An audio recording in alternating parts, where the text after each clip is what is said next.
जय हिंद। जैसा कि आपको पता होगा, आप लोग के लिए हम प्रारंभ बैच लेकर के आते हैं जो हर एक मंगलवार, गुरुवार, शनिवार रात 8 बजे होता है। जो भी बच्चे ज्वाइन करना चाहते हैं, क्लास 12 का फिजिक्स पढ़ना चाहते हैं, कर सकते हैं। तो चलिए स्टार्ट करते हैं। हम लोग का टॉपिक चल रहा है विद्युत धारा का चुंबकीय प्रभाव तथा चुंबकत्व। उसका डे 12 है। क्लियर है? तो चलिए ध्यान से देखते हैं। आज का जो टॉपिक है हम लोग का, एक छोटा सा डेरिवेशन है। वो क्या है, ध्यान से देखिए। बोल रहा है किसी समरूप चुंबकीय क्षेत्र में स्थित आयताकार धारावाही लूप पर लगने वाली बल आघूर्ण। ठीक है, यानी समरूप चुंबकीय क्षेत्र है, उस चुंबकीय क्षेत्र में एक आयताकार धारावाही लूप है, उस पर लगने वाला बल आघूर्ण निकालना है, कितना लग रहा है। तो चलिए देखते हैं। देखिए, इसके लिए हम क्या किए, एक समरूप चुंबकीय क्षेत्र माने इधर से इधर देख लीजिएगा। इसका वैल्यू कितना है, वी वेक्टर। कितना है, बी वेक्टर। और इसमें एक आयताकार लूप है जिसका नाम है ए बी सी डी। ये एक आयताकार लूप है, इसकी लंबाई एल है, चौड़ाई बी है, और ये ऐसे रखा है। तो इस पर हमको लगने वाला बल आघूर्ण निकालना। क्या निकालना, बल आघूर्ण। तो चलिए देखते हैं। तो बल आघूर्ण निकालने के लिए सबसे पहले इस भुजा पर और इस भुजा पर लगने वाला बल निकालना है। क्यों भाई, एक बल इधर एक बल इधर लगेगा तब ना ये घूमेगा, और घूमेगा तब ना बल आघूर्ण। तो इसलिए सबसे पहले बल निकालते हैं। क्या निकालते हैं, बल। तो जरा ध्यान से देखिए, बल का दिशा हम बताए थे, याद करो, फ्लेमिंग के वामहस्त नियम से निकालते हैं। तो ये है चुंबकीय क्षेत्र, ये है धारा, ये क्या है, बल। ठीक है, सबसे पहले धारा हम लोग सोचते हैं किधर चल रहा है। तो इमेजिन करो, धारा जो है, करंट जो है ऐसे चल रहा है, इधर से इधर, इधर से इधर, इधर से इधर, इधर से इधर। और जो करंट चल रहा है इसमें कितना चल रहा है, आई। कितना चल रहा है, आई। ठीक है, अब जरा समझिए ध्यान से। बाबू हमको यहाँ पर क्या निकालना, बल निकालना। चलो ध्यान से समझो। ठीक है, करंट कितना चल रहा है, आई। इधर भी लिख देते हैं। तो बाबू चुंबकीय क्षेत्र इधर है, करंट किधर है, नीचे है। तो बल किधर, ऐसे बाहर। ठीक है, तो बाहर की ओर। तो इस तरह करके बना देते हैं। इसका मतलब ऐसा सोच लीजिए, बाहर है। तो इस बल को नाम दे देते हैं क्या, एफ ए बी। क्या नाम दे दी, एफ ए बी, यानी ए बी भुजा पर लगने वाली बल। क्लियर है? अब चलो इस पर निकालते हैं। तो वो चुंबकीय क्षेत्र इधर, करंट ऊपर, तो बल किधर, अंदर, ऐसे अंदर। तो यहाँ पर जो बल है वो इधर लग रहा है, अंदर की ओर ऐसे। और इस बल को नाम क्या देंगे, एफ सी डी। क्लियर है? सी डी भुजा पर लगने वाली बल। तो जरा गौर से देखिए, इस भुजा पर एक बल ऐसे बाहर लग रहा है और इस भुजा पर अंदर लग रहा था। ऐसे करके घूमेगा ही, और घूमेगा यानी बल आघूर्ण लगेगा। तो वही बल आघूर्ण निकालना है। क्लियर है? तो चलिए शुरू किया जाए बल आघूर्ण। ठीक है, तो सबसे पहला काम करते हैं हम, ये बल एफ ए बी और एफ सी डी का वैल्यू निकालते हैं। चलिए देखते हैं। अब लूप या कुंडली आप कुछ भी कह सकते हैं, जनरली लूप कहते हैं। लूप के कौन भुजा, ए बी। लूप के ए बी भुजा पर लगने वाली, ए बी भुजा पर लगने वाली चुंबकीय बल। चुंबकीय बल। लूप के कौन भुजा, ए बी भुजा पर लगने वाली कौन बल, चुंबकीय बल। कितना माने हैं, एफ ए बी।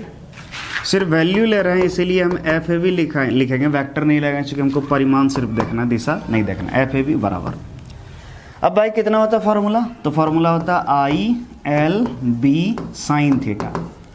तो आई, करंट इसमें चल रहा है, आई, लेंथ इसका एल है, चुंबकीय क्षेत्र बी है, तो आई एल बी। साइन कितना डिग्री है, 90 डिग्री। ध्यान से देखिए, ये ऐसे है लूप, सॉरी ये जो भुजा, और चुंबकीय क्षेत्र इधर, तो कितना कौन है, 90 डिग्री। तो साइन 90।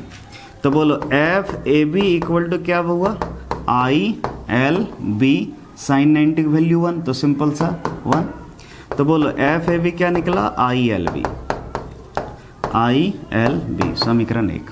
क्लियर है? तथा अब जो है सी डी भुजा पर लगने वाली बल देखेंगे। किस पर, सी डी।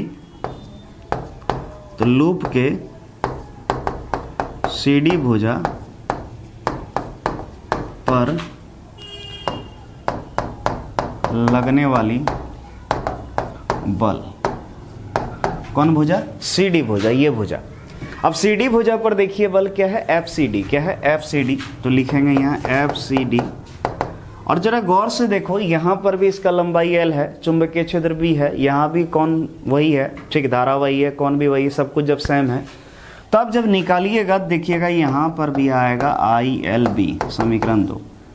जरा ध्यान से देखिए, एफ ए बी और एफ सी डी दोनों का वैल्यू देखिए बराबर आ रहा है। क्यों? क्योंकि भाई जब तक बराबर नहीं लगेगा तब तक बल आघूर्ण कैसे। ठीक है, दोनों तरफ बराबर ही लगना चाहिए, तब नहीं किधर जाएगा किधर, तब घूमेगा। क्लियर है? तो भाई दोनों बल निकल गए जिसका वैल्यू क्या है, सेम। चलिए ध्यान से देखिए, अब बल आघूर्ण निकालना है। अब लूप पर लगने वाली बल आघूर्ण। क्लास 11 पढ़े होंगे अगर, तो बल आघूर्ण का फॉर्मूला था R F sine theta. R F sine theta, R मतलब दूरी, एफ यानी बल, साइन थीटा। क्लियर है? परंतु अगर आर देखें, आर मतलब दूरी, ठीक है, तो कोई बता सकता है ये वाला बल और ये वाला बल के बीच दूरी कितना है? तो सिंपल सा, इस दोनों के बीच दूरी कितना? इतना है, ठीक, यानी कितना? बी है। कितना है? बी। ठीक है, तो चलिए आर बराबर क्या लेना है? बी तथा एफ, एफ यानी बल, एफ यानी बल। तो बोलिएगा सर कौन सा बल लेंगे? आपके मन में होगा सर कौन सा बल, ये वाला या फिर ये वाला? तो सिंपल सा, आप दोनों में से कोई भी लीजिए, देख लीजिए वैल्यू सेम है। ठीक है, तो एफ ए बी लीजिए या एफ सी डी लीजिए, बात बराबर है। ठीक है, तो आपका मन जो है तो एफ ए बी लीजिए या एफ सी डी लीजिए, जो कितना होगा? आई एल बी। क्लियर है? इसीलिए टाउ इक्वल टू, ध्यान से देखिए, आर के जगह बी रख देंगे, इंटू एफ के जगह ये रख देंगे क्या? I L B into sine theta. Clear है? इसको थोड़ा सजा देते हैं, एक काम करते हैं, ध्यान से देखिए, पहले आई लिख लेते हैं, ठीक है, और एल और बी को एक साथ ले आते हैं, L into B sine theta, B sine theta. बोलिएगा सर ऐसा क्यों किए? इसके पीछे सिंपल सा रीजन है, कारण क्या है, परंतु आप लोग पढ़े होंगे एल इंटू बी, एल मतलब लंबाई, बी मतलब चौड़ाई, लंबाई गुने चौड़ाई बराबर होता है क्षेत्रफल ए, यानी ये जो है लूप का क्षेत्रफल हो गया, जो आयताकार लूप लिए उसका क्षेत्रफल हो गया। तो इसीलिए टाउ बराबर क्या हो गया? आई ए बी साइन थीटा, ये आ गया बल आघूर्ण।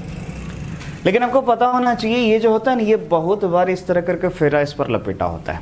ये जो लूप ले रहे हैं, एक ही बार नहीं, इस तरह करके बहुत सारा फेरा लपेटा होता है। तो अभी जो निकला, ये एक फेरा पर इतना बल आघूर्ण निकला। तो फेरों की संख्या अगर 2 रहे तो ये 2 गुना हो जाएगा, 3 रहे तो 3 गुना हो जाएगा, और इसी तरह अगर फेरों की संख्या n हो तो क्या होगा? n गुना। तो ध्यान से देखिएगा, यदि लूप की फेरों की संख्या, लूप की फेरों की संख्या कितना हो? n हो, तो कितना हो? n।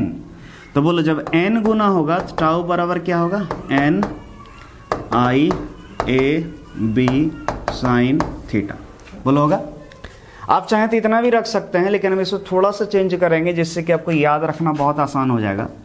टाउ बराबर हम क्या करते हैं, पहले b लिख लेते हैं, फिर i लिख लेते हैं, फिर n लिख लेते हैं, फिर a लिख लेते हैं, फिर साइन थीटा लिखते हैं। कुछ नहीं किए हैं, गुना में सिर्फ इसको इधर उधर कर लिया, ऑर्डर चेंज किए हैं।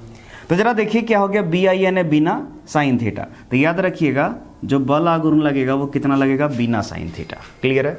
हो गया आंसर। ठीक है, अब एक चीज़, ये SRD क्लासेस का ऐप है हमारा, ठीक है, आप इसको डाउनलोड कर सकते हैं प्ले स्टोर से, या फिर इस वीडियो के डिस्क्रिप्शन में भी लिंक होगा।